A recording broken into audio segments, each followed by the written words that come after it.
Þau bú sem tilnefnd eru til ræktunarverðlauna Bændasamtaka Íslands árið 2015 eru Brautarholt, Björn, Snorri og Þrándur Kristjánssynir. Flagbjarnarholt, Bragi Guðmundsson og Sveinbjörn Bragason. HF1, Þorlákur Örn Bergsson. Ketilstaðir, Syðri Gegnishólar, Bergur Jónsson og Úlil Amble. Miðás, Ásta Berghildur Ólafsdóttir og Gísli Sveinsson. Stóra Varskarð, Benedikt G. Benediktsson og fjölskylda. Torfunes, Baldvin Kári Baldvinsson. Ytra Vallholt, Björn Grétar Friðriksson og Harpa Hafsteinsdóttir. Þórótstaðir, Bjarni, Margrét og fjölskylda. Og Þúfur, Gísli Gíslason og Metti Mansell. Og þau sem hljóta heiðursviðurkenningu Bændasamtaka Íslands ræktunarmenn ársins 2015 eru Úlil Amble og Bergur Jónsson. En þau kenna hross sín við Ketilstaðavöllum og Syðri Gegnishóla flóa.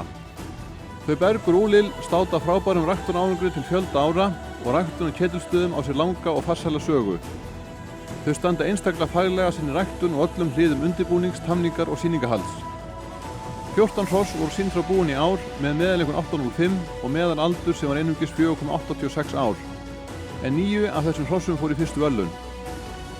Hvað hryssurnar varðar voru sýndar þar Sena, Ásbrá,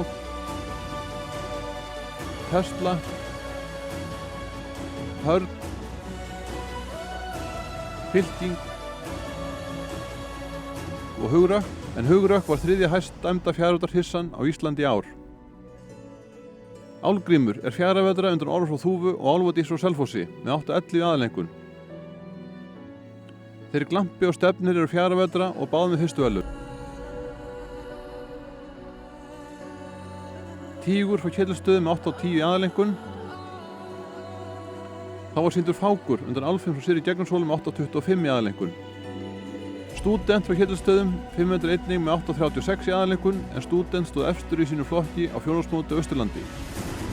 Þá var að lokum sýndur stóru gæðingurinn Álfarinn frá Syðri Gegnishóla með 8,51 í aðalengun og 8,74 fyrir hæfileika.